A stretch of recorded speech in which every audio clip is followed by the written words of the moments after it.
नमस्कार, स्वागत है आप सभी का हमारे खास कार्यक्रम में। मैं हूं आपके साथ ज्योति सिंह। महिलाओं में सबसे ज़्यादा घातक बीमारी के तौर पर जो कैंसर की दो बीमारी उभरी हैं उसमें है एक ब्रेस्ट कैंसर और दूसरा है सर्वाइकल कैंसर।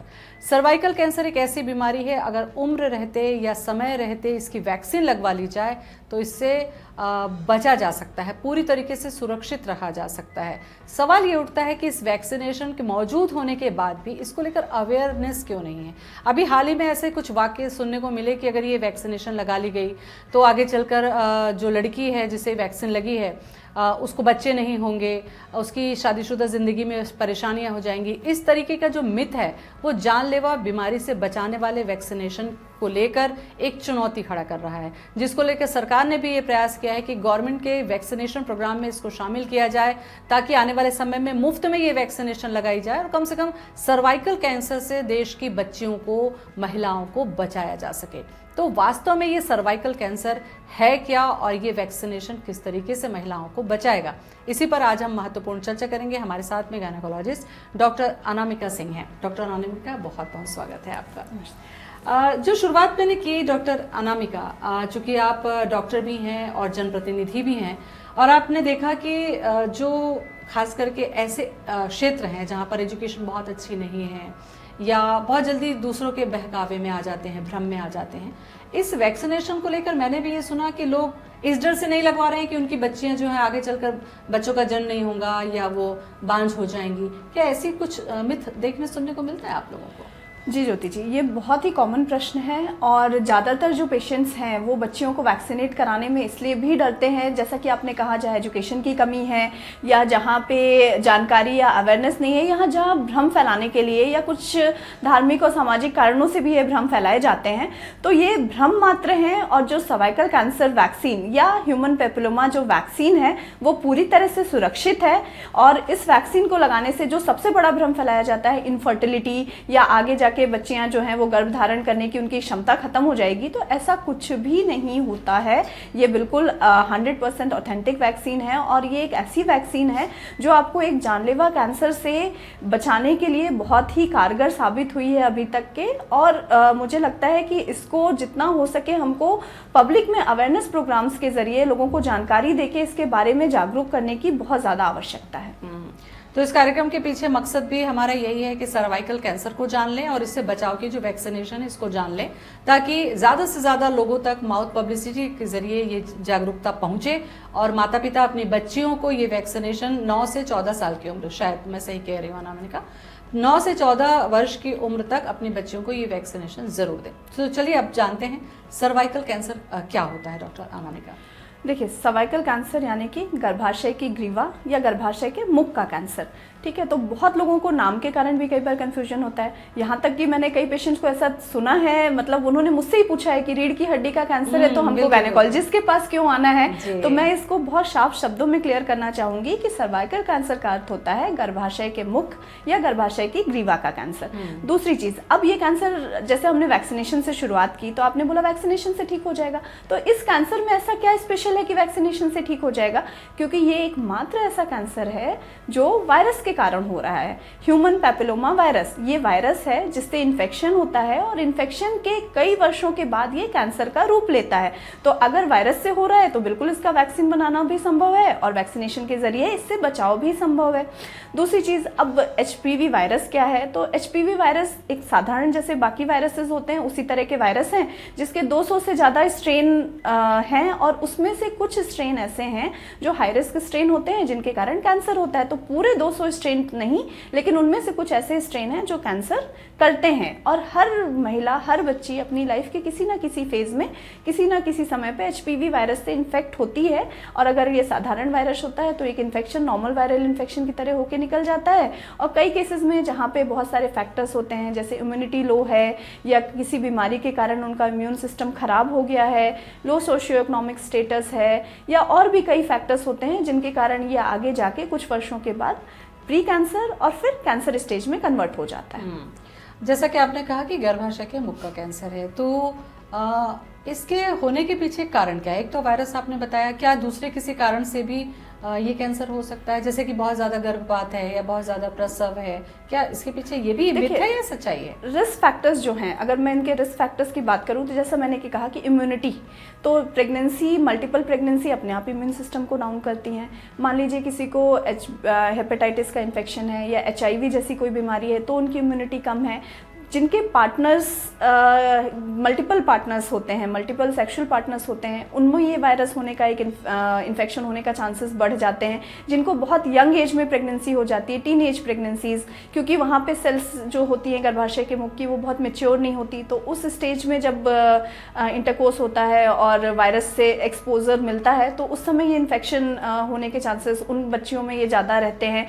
यस, गर्भपात भी, मल्टीपल अबॉर्शंस एक तरह से मल्टीपल प्रेगनेंसीज इसका एक रिस्क फैक्टर हो सकते हैं, या जिनके पार्टनर्स के मल्टीपल पार्टनर्स हैं उनमें भी ये होने की संभावना। हाइजीन, लो सोशियो इकोनॉमिक स्टेटस भी एक तरह से इसका एक फैक्टर होता है कि जहाँ पे साफ सफाई और बाकी चीज़ों का ध्यान नहीं दिया गया तो ये इन्फेक्शन होने का खतरा रहता है।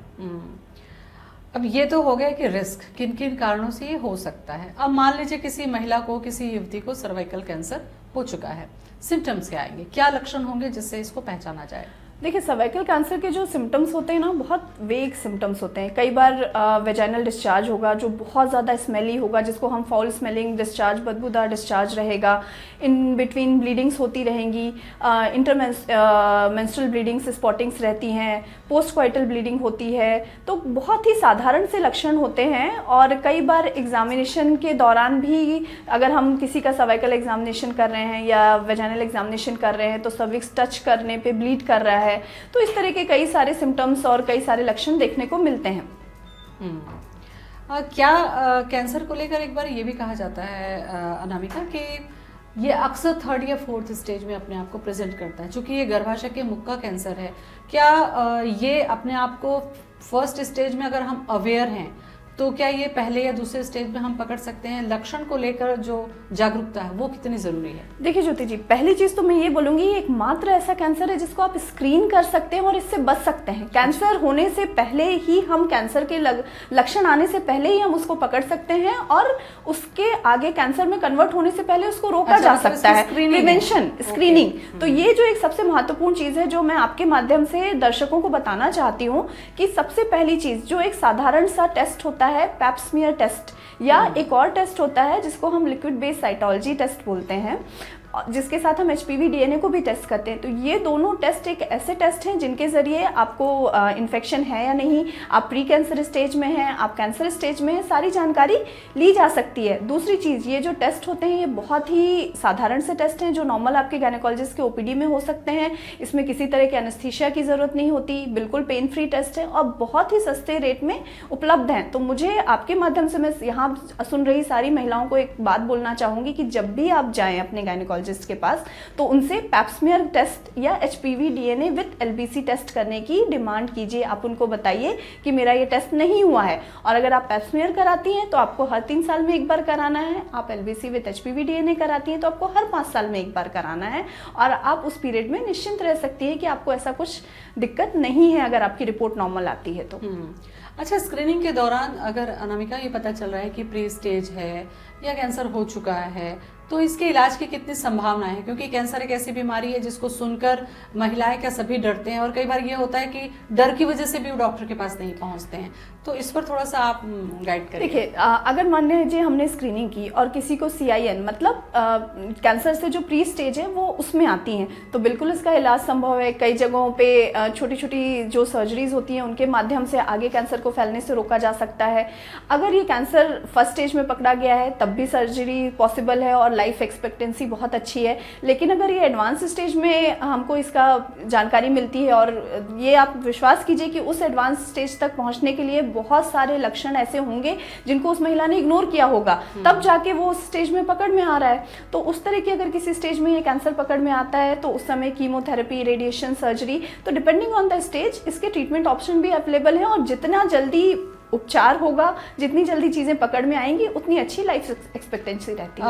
अनामिका, चूंकि आप भी महिला हैं, मैं भी महिला हूँ, महिलाओं में एक टेंडेंसी होती है कि अगर वो अपने आप की बात करे तो थोड़ा सा इग्नोर करती है। फैमिली में अगर किसी को प्रॉब्लम है तो बहुत अलर्ट होती है। कई बार ये जो लापरवाही है, आपने देखा होगा कि पीरियड्स अगर हो रहे हैं तो 10-10 दिन 15-15 दिन हो रहे हैं तो उसको टालती चली जाती हैं, या फिर कुछ इरेगुलर हो रहा है उसको भी वो ध्यान नहीं देती हैं, तो ये, या फिर मेनोपॉज समझकर उसको इग्नोर करती हैं। तो क्या ब्लीडिंग जो है समस्या ये भी एक लक्षण होती है, या अगर हो रहा है तो उसको लेकर महिला को अलर्ट? बिल्कुल, मैंने आपको कहा कि इंटरमेंस्ट्रुअल ब्लीडिंग मतलब 2 पीरियड्स के बीच में अगर जो साइकिल है उसके बीच में ब्लीडिंग आई तो ये भी एक लक्षण हो सकता है। लंबे समय तक ब्लीडिंग चलना भी एक लक्षण हो सकता है। रिलेशनशिप के बाद ब्लीडिंग होना भी एक लक्षण हो सकता है। तो बहुत तरह के लक्षण होते हैं। और एक चीज़ जो आई थिंक हम महिलाओं को समझने की ज़रूरत है कि आप इस समाज के, इस परिवार की धुरी हैं। आप अपने घर का, परिवार का ध्यान तभी रख सकती हैं जब आप स्वस्थ हैं। तो थोड़ा सा अपने ऊपर ध्यान दें और अपने स्वास्थ्य पे, अपने जो अंदर परिवर्तन आ रहे हैं, अगर कोई भी चीज़ जो रूटीन से हटके हो रही है तो उसमें बिल्कुल आपको डॉक्टर से कंसल्टेशन करना चाहिए, और बिना डर के, क्योंकि मुझे लगता है कि डॉक्टर तक लोग इसलिए नहीं पहुंचते कि गए और कुछ निकल गया तो क्या होगा। हाँ। और जैसा आपने कहा कि पेप्समेयर है, ज्यादातर महिलाओं को, स्वस्थ महिलाओं को भी पेप्समेयर करवा लेना चाहिए, सबको कराना चाहिए। नहीं करवाती कि अगर कुछ निकल गया तो फिर क्या होगा? Every sexually active female should go Pap smear every 3 years। ये बिल्कुल एक मतलब एक बार करवा के आप 3 साल के लिए तो बेफिक्र हो ही सकते हैं कि आपने एक छोटा सा टेस्ट कराया, कम से कम इस कैंसर से बच गए। बिल्कुल। अगर लगातार ब्लीडिंग हो रही है और इस तरीके की बात है तो गायनेकोलॉजिस्ट कई बार सजेस्ट करते हैं कि आप यूट्रस को आपको रिमूव करना है और सर्जरी के बाद में आप ठीक हो जाएंगे। मान लीजिए कैंसर नहीं भी है, कई केस ऐसे होते हैं कि जिसमें सर्जरी के लिए कहा जाता है। लेकिन एक मिथ यहाँ पर मैं आपको बता दूं कि महिलाओं के बीच में, समाज में ये है कि अगर आपका यूट्रस निकल गया तो आप कमज़ोर हो जाएंगी, आपकी जो लाइफ स्टाइल है वो ख़त्म हो जाएगी, आंखें कमज़ोर हो जाएंगी, रूटीन में आप काम नहीं कर सकेंगी। तो क्या वास्तव में यूट्रस निकाल देने से, बीमारी की वजह से या किसी कारण से, महिलाओं की जिंदगी में क्या दुष्प्रभाव? देखिए, यूट्रस पहली चीज़ क्या होती है कि हमारी कंट्री में एक विश्वास है कि यूट्रस का क्या रोल है, सिर्फ रिप्रोडक्शन। एक्चुअली यूट्रस और ओवरीज जो हैं वो आपकी बॉडी के हार्मोनल बैलेंस को कंट्रोल करती हैं, फीमेल्स की बॉडी के। तो हमको इसको उस नज़र से देखने की ज़रूरत है।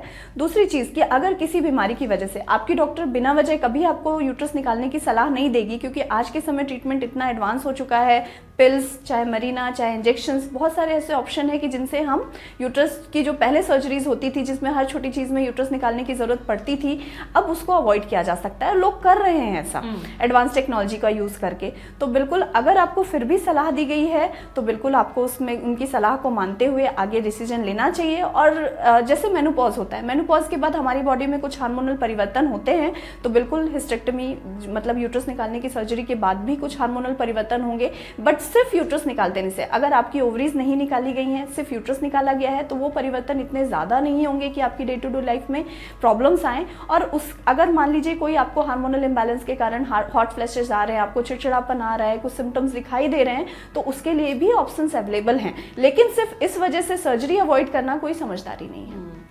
आप थोड़ी सी वैक्सीनेशन पे चर्चा ज़्यादा करेंगे अब इस पे हम, नमिका जी, कि HPV जो वैक्सीन है, चूँकि गवर्नमेंट के वैक्सीनेशन प्रोग्राम में इंक्लूड है ये, तो कितने साल से कितने साल के बच्चों को ये लगा देना चाहिए, किस कंडीशन में ये वैक्सीनेशन नहीं लगती, ये दोनों ही जानकारी अब दीजिए ताकि इसको लेकर किसी भी तरीके से लोगों में भ्रम ना हो। देखिए, आइडली ये वैक्सीन जो है 9 से 13 साल, 14 साल तक की बच्चियों को लगा देना चाहिए। अगर हम ये वैक्सीन 9 से 13 साल की बच्चियों को लगाते हैं तो इसके 2 डोज ही लगाने पड़ते हैं, और इसके ऊपर अगर हम किसी को लगाते हैं which can be given up to age of 40, तो उसके 3 डोज लगाने पड़ेंगे। मार्केट में कई तरह की वैक्सीन अवेलेबल हैं। जो मोस्ट कॉमनली अवेलेबल है वो एक गार्डासिल 4 और गार्डासिल 9। अब ये 4 और 9 क्या है, एक 4 स्ट्रेन को कवर कर रही है HPV के, एक 9 स्ट्रेन को कवर कर रही है। तो depending on budget, depending on other things जो आपके डॉक्टर से आपको सलाह मिलती है, आप बिल्कुल अपने लिए सूटेबल वैक्सीन चूज कर सकते हैं। और मेरे हिसाब से हर बच्ची, हर महिला वैक्सीनेटेड होनी चाहिए, जैसे हम बाकी बीमारियों के लिए वैक्सीन लगाते हैं। और आज आपने देखा होगा कि पोलियो के लिए जो वैक्सीनेशन अभियान चला तो हमारे देश में उसका असर दिखाई दे रहा है। तो वैसे ही अगर इसको हम एज अ अभियान लेते हैं, और मुझे लगता है ये हर एक नागरिक की जिम्मेदारी है कि हम अपनी बच्चियों को, अपने परिवार की बच्चियों को इस अवेयरनेस को ध्यान में रखते हुए वैक्सीनेट कराएं, तो मुझे लगता है उस अभियान के तहत हम एक दिन सर्वाइकल कैंसर से भी अपने देश को मुक्ति दिला सकते हैं। तो ये पहला जो जानकारी थी वो ये कि 9 से 13 साल या 14 साल की बच्चियों को माता पिता को वैक्सीन लगवा देनी चाहिए। अनामिका, अगर इस एज में नहीं लगी, आपने बताया कि आगे लगवा सकती हैं, क्योंकि कई बार ये हो गया कि 20 साल में शादी हो गई है, डिलीवरी हो गए, बच्चे हो चुके हैं, तो क्या यहाँ पर भी ये वैक्सीन लगेगी? बिल्कुल।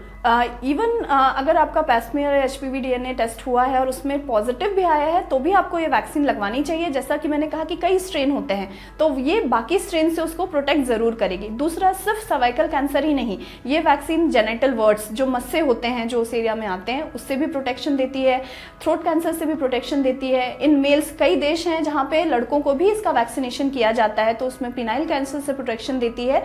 तो एक वैक्सीन से कई तरह के प्रोटेक्शन मिल रहे हैं और बिल्कुल ये बहुत ही उपयोगी और बहुत ही कारगर वैक्सीन है और इसको बिल्कुल ही मतलब लगाना ही चाहिए।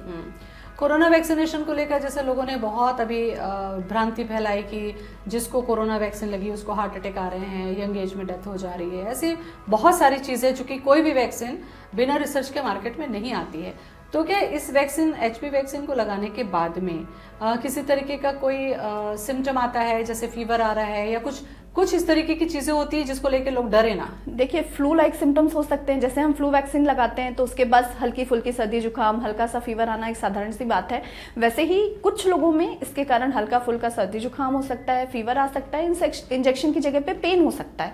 उससे ज़्यादा कोई भी मेजर साइड इफेक्ट्स इस वैक्सीन के नहीं है। ये वैक्सीन किसी भी समय लगाई जा सकती है, ड्यूरिंग मेंस्ट्रुएशन भी लगाई जा सकती है। सिर्फ प्रेगनेंसी एक ऐसी कंडीशन है जहाँ पे वैक्सीनेशन को अवॉइड करना है। अच्छा, दूसरे जो वैक्सीनेशन प्रोग्राम की तरह से गाँव में इसको लेकर जागरूकता की क्या स्थिति है? क्या जो मितानिन है या जो आंगनबाड़ी जो केंद्र है, यहाँ पर जागरूकता के लिहाज से कुछ आप लोग कार्यक्रम कर रहे हैं? क्योंकि मैंने देखा है कि आप अपने वार्ड में या दूसरी गतिविधियों में काफ़ी सक्रिय हैं, तो जनप्रतिनिधियों की भी कितनी जिम्मेदारी बन जाती है कि इसको लेकर अवेयरनेस कार्यक्रम करें? देखिए, ये हर किसी की, मैंने कहा ना, हर नागरिक की जिम्मेदारी है कि हमको इसको एज अ अभियान लेने की ज़रूरत है। क्योंकि ये एक ऐसा कैंसर है, मतलब सर्वाइकल कैंसर एक ऐसी कैंसर है जिससे हर 8 मिनट में हमारे देश में एक महिला की मृत्यु हो रही है। तो उसको रोकने का क्या तरीका है? Regular screening and vaccination. तो मुझे लगता है वैक्सीनेशन उसके साथ साथ स्क्रीनिंग, इन दोनों चीज़ों पे हमको जहाँ मौका मिले, जिस मंच के माध्यम से मौका मिले, अगर हम एक छोटी सी गैदरिंग में भी बैठे हैं तो बिल्कुल ये जानकारी सबको एक दूसरे को पहुँचानी चाहिए। और जैसा कि आपने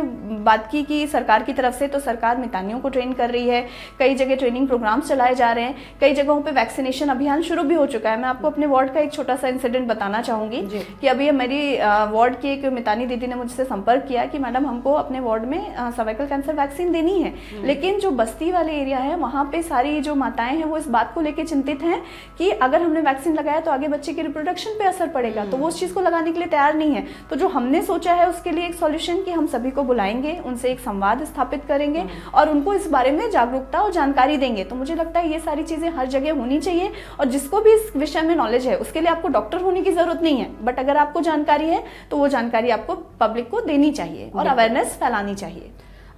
एक जो शब्द आपने कहा था स्क्रीनिंग, मुझे लगता है थोड़ा सा इसको डिटेल में आप बताइए कि जांच तो समझ में आ गया कि हमको जांच करवानी है और पेप्समियर ये कराने के बाद में हमको वैक्सीन लगवानी है, लेकिन ये स्क्रीनिंग क्या है और स्क्रीनिंग कब और किसे करानी चाहिए? देखिए, हर लड़की जो सेक्सुअली एक्टिव है उसको समय समय पे अपने वजाइनल एग्जामिनेशन और पैप्समियर के माध्यम से स्क्रीनिंग करानी चाहिए। अब जैसे अपन गांव की बात कर रहे हैं, अपन कस्बों की बात कर रहे हैं जहां पैप्समियर की सुविधा नहीं उपलब्ध है, तो वहां पे जो नर्सिंग स्टाफ है, PSC के जो CSC के नर्सिंग स्टाफ हैं, उनको स्पेकुलम एग्जामिनेशन के लिए ट्रेनिंग दी जाती है, जिसको हम VIA विजुअल एग्जामिनेशन बोलते हैं, कि वो स्पेकुलम से लगाएंगी, वो देखेंगी और अगर उनको वहाँ पे कुछ ऐसा लगता है देख के कि इसमें आगे टेस्ट की ज़रूरत है तो उनको वो हायर सेंटर रेफर कर देती हैं। तो ये भी एक माध्यम है स्क्रीनिंग का जो बिल्कुल फ्री ऑफ कॉस्ट है। उनकी तो ट्रेनिंग है, एक स्पेकुलम लगाने में आपका 1 रुपये भी खर्च नहीं होना है, लेकिन उस एक छोटी सी जांच से एटलीस्ट वो उन लोगों को सिलेक्ट कर सकती हैं जिनको आगे पैप्समियर और LBC की ज़रूरत है। एक लंबा समय आपका गायनेकोलॉजिस्ट के तौर पे बीत रहा है अनामिका, और महिलाओं से, बच्चियों से दिन भर आप रूबरू होती हैं।